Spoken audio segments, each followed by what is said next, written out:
Hi, my name is Jennifer Godfrey and I am the author of Suffragettes of Kent. In my book I tell the stories and journeys of those involved in the suffrage movement in the county of Kent. Today I'm going to tell you some of those stories, but I'm going to concentrate on the town of Maidstone. I'm going to start in the year 1908 when a Votes for Women van arrived in the county of Kent, and it toured all around, stopping at many places, including Maidstone. This is a photograph of the van. It belonged to the Women's Freedom League, the WFL, a suffrage society established by those who decided to break away from the WSPU in 1907. That's the Women's Social and Political Union that was led by the Pankhursts. One of the founder members of the WFL was Mrs. Charlotte Despard, and you can see her here in the photograph. She's in the window on the left. She was about 62 years old on this tour of Kent in 1908.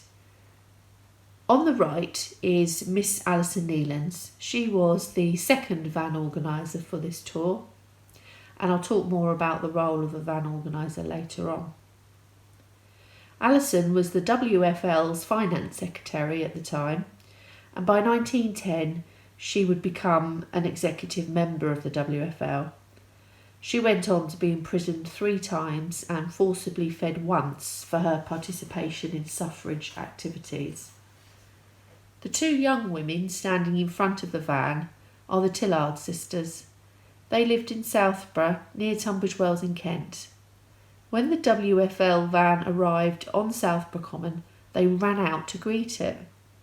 At the time, Muriel Matters was the van organiser on the tour. Muriel Matters was an Australian actress, and perhaps because of her theatrical experience, an incredible speaker. Returning to the Tillard sisters, Irene and Violet. Violet was the daughter of Army officer George Tillard and his wife Louisa. Violet's mother had died in 1883, and her father remarried and had 2 further daughters, Irene and Georgina. It is known that Violet, a nurse, trained at the Poplar and Great Ormond Street hospitals, and had already been involved in the women's suffrage movement at least a year before the van arrived. They joined the WFL van tour of Kent and completed it all. They most certainly went on to become active suffrage campaigners because both were arrested for their involvement. Irene was arrested in 1909 with Mrs. Despard for her part in a disturbance in London.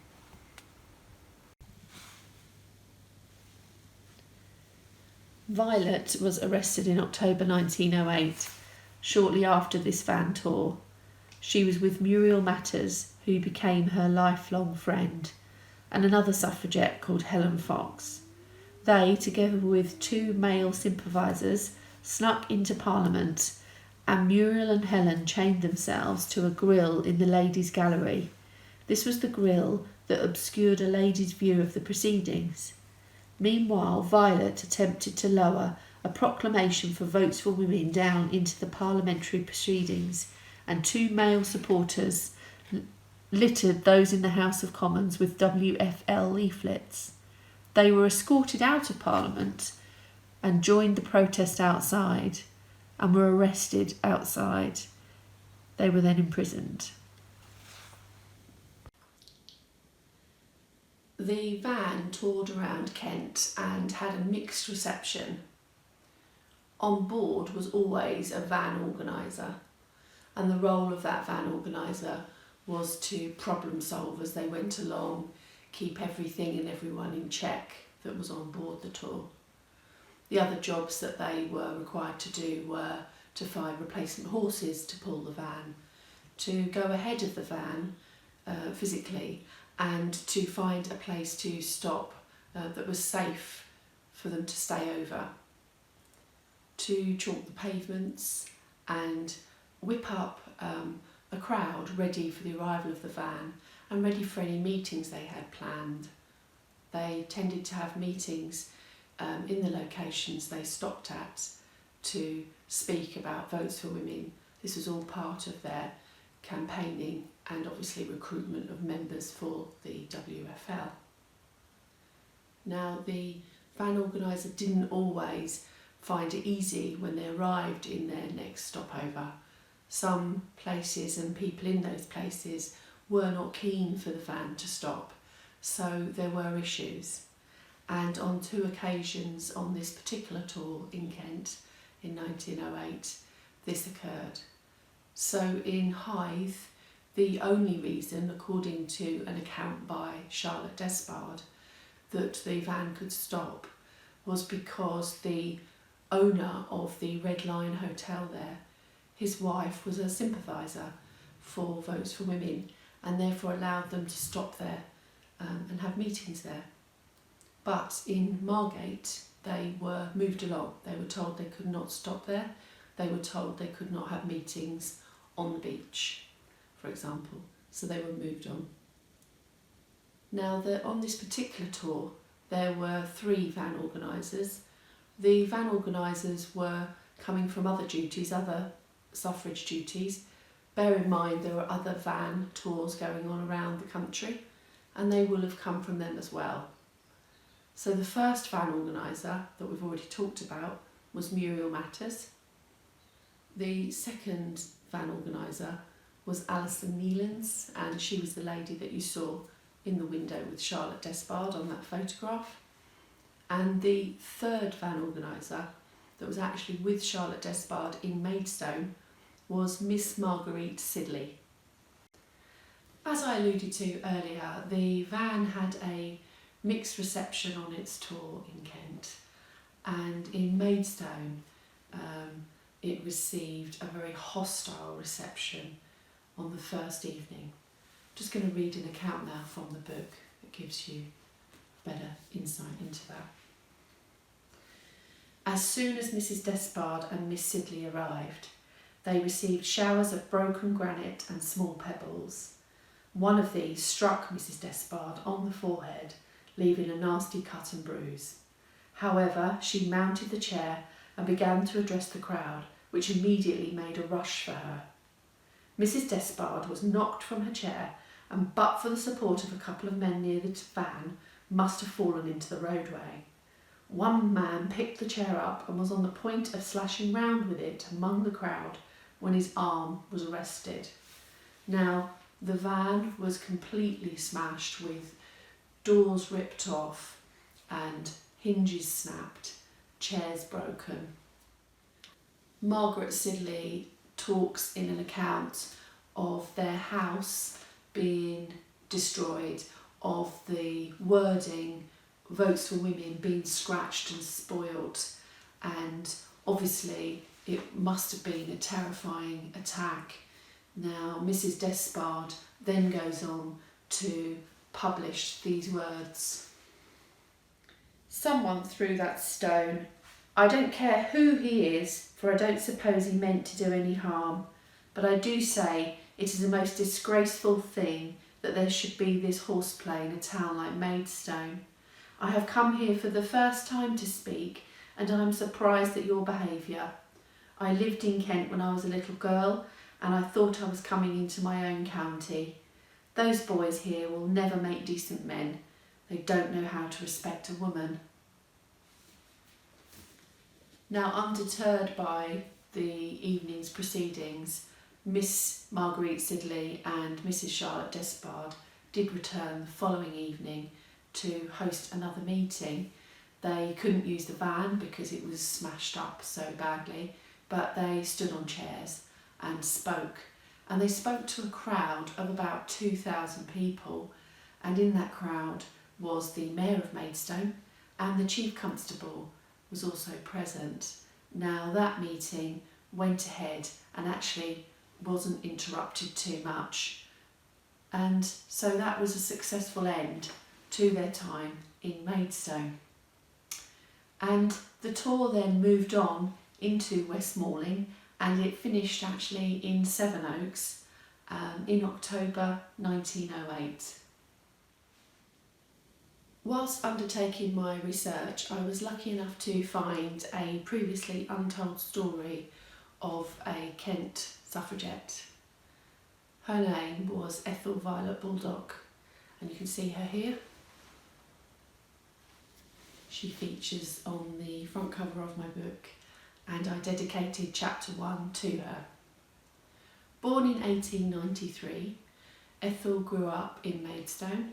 She went to school in St Michael's there, and she went into service at quite a young age. She was a maid, she was a housemaid. And in 1912, she was working as a maid in Tunbridge Wells, also in Kent. Now, in 1912, there was a large WSPU protest that's well documented. It was known really as a secret mission where the Pankhursts called a protest, as was usual in those times. But on this occasion, the women that attended were hiding rocks and hammers on their possession, and they proceeded at a set time to smash windows in the commercial district of London. So this was March 1912, and over the course of 2 nights, nearly 200 women were arrested for their part in window smashing. Ethel was one of these women, and she was arrested on the first night, the night that Emmeline Pankhurst was also arrested.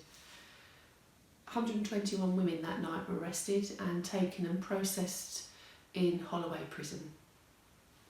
Now, Ethel was about 20 years old at the time.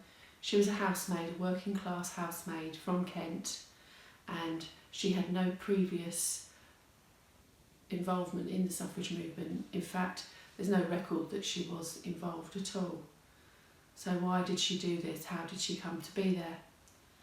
It's not known, but the reason that this particular protest took place was in reaction to Mr Hobhouse MP's speech, where he said that he didn't believe that votes for women was a majority view because women hadn't taken to causing the property damage like the men had in the 1832 reform riots.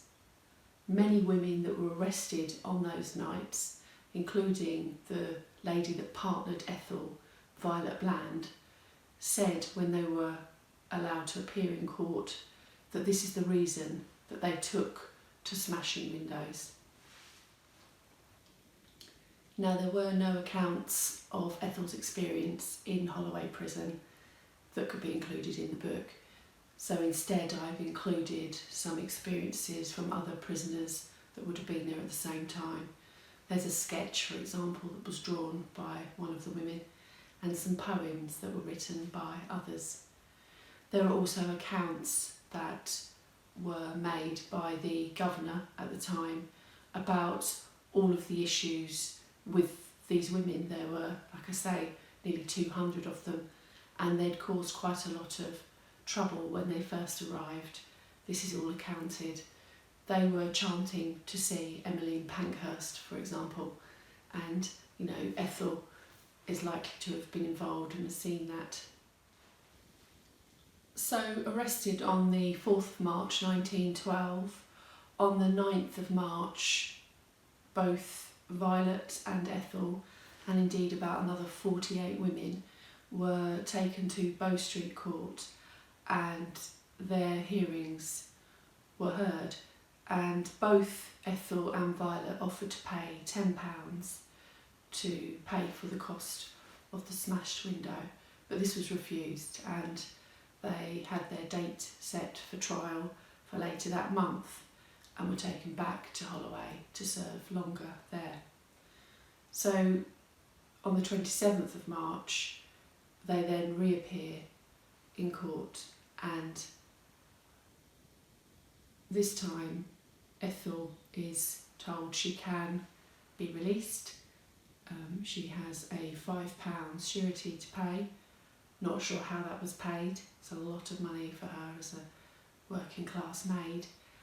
And she had to agree not to cause any more trouble in the next 12 months, and if necessary to be a witness and come back for evidence giving.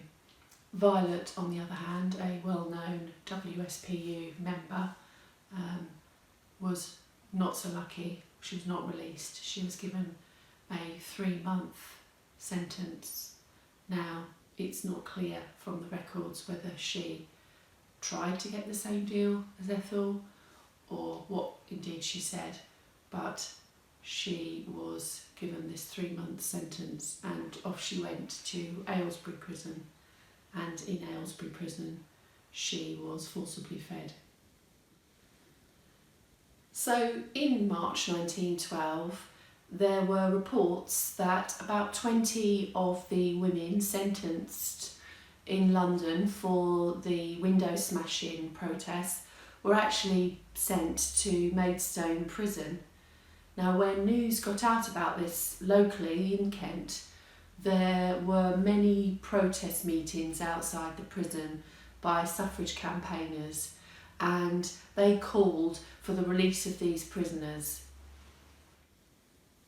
4 of the prisoners being held in Maidstone Prison went on hunger strike, and by then the doctors that worked in the prison would have had to follow the Home Office guidelines of checking a prisoner's health to see if they were fit enough to be forcibly fed.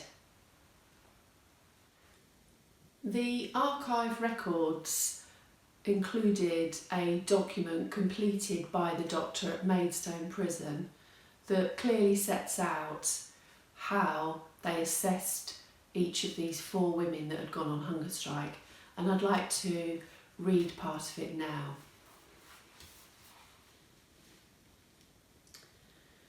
So Dr. Charles Edward Hoare has written, Hope Jones was suffering from palpitation and was not fit to undergo forcible feeding on June 23rd, 1912. She was released therefore on that date, and she'd served 3 months and 4 days by then. Now Maud Josham and Ethel Lewis, they were both found fit for forcible feeding on June 23rd, 1912, and were force-fed twice on that day and twice the following day, on June the 24th. On June the 25th, however, they were found nervous and very shaky and were certified unfit for forcible feeding, so they were both released on June the 25th, 1912. They'd served 3 months and 6 days. Now Nellie Neave, she was found fit for forcible feeding on June the 23rd, 1912, but was overwrought and hypersensitive, so she took some milk. They would have tried that first with a cup.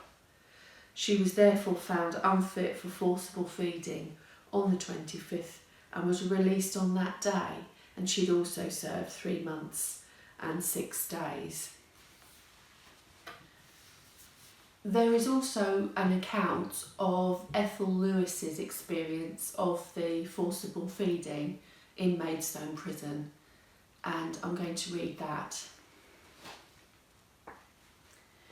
Ethel said, although I made no resistance, the nasal tube curled up in my mouth, and the second day this occurred 3 times, and they had to use a longer tube. After the 3rd feeding, I felt a sharp pain around my waist, and in the afternoon I had an agonising pain round my heart. Some days afterwards, the pain became so acute and breathing so difficult that I sent for the doctor. The following year, in 1913, saw a famous WSPU member, that's Annie Kenny, the WSPU London organiser, be imprisoned in Maidstone Jail.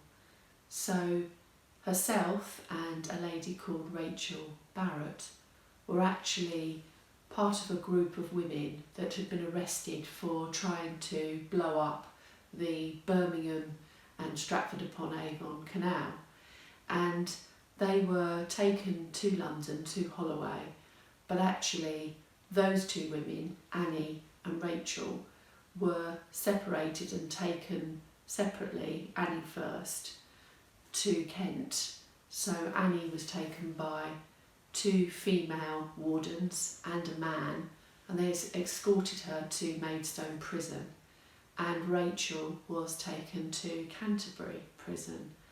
And it was actually at that time the way that the authorities dealt with these women, and particularly those that they thought would be troublemakers, for want of a better word. Both women immediately went on hunger strike and were considered fit to be forcibly fed, and so were forcibly fed. Annie Kenny and Rachel Barrett were then subsequently let out on licence. There was a new act in 1913, which was the Temporary Release for Ill Health Act, allowing the prison to release a prisoner because of their ill health on licence with conditions attached, which stipulated the date and time they were to report back.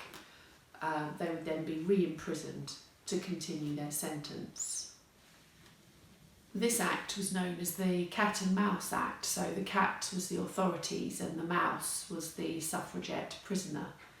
The idea being that the cat would let the mouse run away for a while, but then would chase after it and recapture it. Now, Annie and Rachel were in such poor health when they were released from the prisons in Kent that they had to have assistance getting back to London. Indeed, Annie was advised by the doctor at Maidstone prison not to travel until the following day, and she heeded that advice, and even then it was a struggle. Now, in an account by Annie in one of her own writings, she does refer to the kindness of the doctor in Maidstone prison, and she hopes that when she's returned to prison, which of course she was, that wherever she goes she will find the kindness of him again. Now, she doesn't ever go back to Maidstone prison, and she does say in that same writing that she didn't find the kindness at Holloway.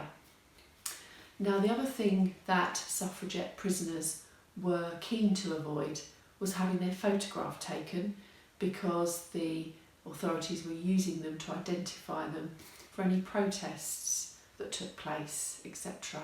So they were on the lookout for them. So they were always trying to cover their face or move quickly, because of course in those days it was quite tricky to get a picture if someone was moving. And there is a little statement that Annie did record of her time at Maidstone where a photograph was taken. While coming down the garden on leaving the prison, I had just turned a corner when I realised that before me was a man with a camera to take me unawares. My hair was down as I was feeling too ill to do it up, and whether or not they got a real photograph of me, I do not know. Following the defeat of the Third Conciliation Bill in March 1912 and the withdrawal of the Reform Act in 1913, the National Union of Women's Suffrage Societies, that's the NUWSS, decided to change their strategy. Prior to this, they had been lobbying for a change for the right for women to vote, and after this they decided to change their approach and reach out to the public. So in 1913 they decided they would have a pilgrimage to London from all parts of the country, and that there would be 6 routes. Of these routes, 2 of them were in Kent. Maidstone was on the northern route of this pilgrimage, and the northern route had a leader known as Miss Griffith-Jones. She was, like the van organiser for the WFL tour, tasked with making sure everything ran smoothly and thinking ahead and project managing the whole route. So here's an extract that talks about some of the requests she made to the public. The idea was to reach out to the public after all. All non-militant associations and friends and sympathisers, both men and women, are invited to join in the pilgrimage and help in any of the following ways. 1. Walking, and you need to specify how far. 2. Driving in brake, and again specify how far. 3. Giving money. 4. Hospitality to workers, a meal, meals or bed for pilgrims, and 8. 5.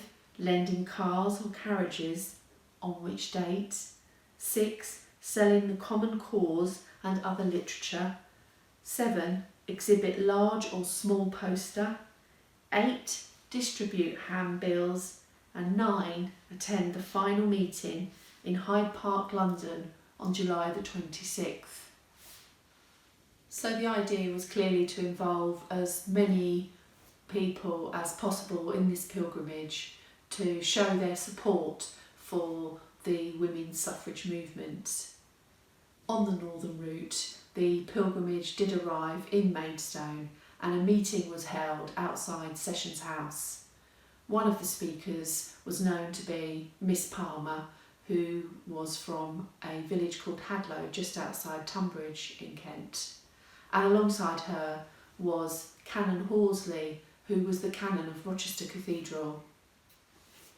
The northern and southern routes from Kent actually met in the town of Tunbridge, and there in Tunbridge meetings were held, large meetings, and one of the speakers was Miss Muriel Matters, who had previously been to Kent in 1908 with the WFL. Here are some pictures of the pilgrimage in Tunbridge. From Tunbridge, the Kent pilgrims then proceeded to march into Blackheath, and on the way and in Blackheath itself there were further meetings. They then all arrived in Hyde Park and joined the others there for the final event. There were 50,000 spectators there, with 19 platforms and about 90 speakers. Following this event, Mrs. Fawcett wrote to Prime Minister Mr. Asquith on behalf of the pilgrims requesting a deputation, and Mr. Asquith replied on the 31st of July, and he acknowledged that the demonstration had a special claim on his consideration and stood upon another footing from similar demands proceeding from other quarters where a different method and spirit is predominant. But he felt bound to warn her that he had nothing to add to recent statements in the House on government policy. So there was a deputation that took place on the 8th of August, but the members of the NUWSS were disappointed with this, and so Mrs. Fawcett wrote again to Mr. Asquith, and she explained that this is different to other marches. This involved many people, and it was over a period of more than a month, given opportunity for meetings, fundraising and the distribution of literature. Obviously, despite the efforts of the NUWSS and this pilgrimage, in August 1914, any momentum created was halted by the outbreak of the First World War. Thank you so much for listening to my talk. I do hope you've enjoyed it. If you want to find out more about my book or where to buy it, or to get in touch with me, please do check out my website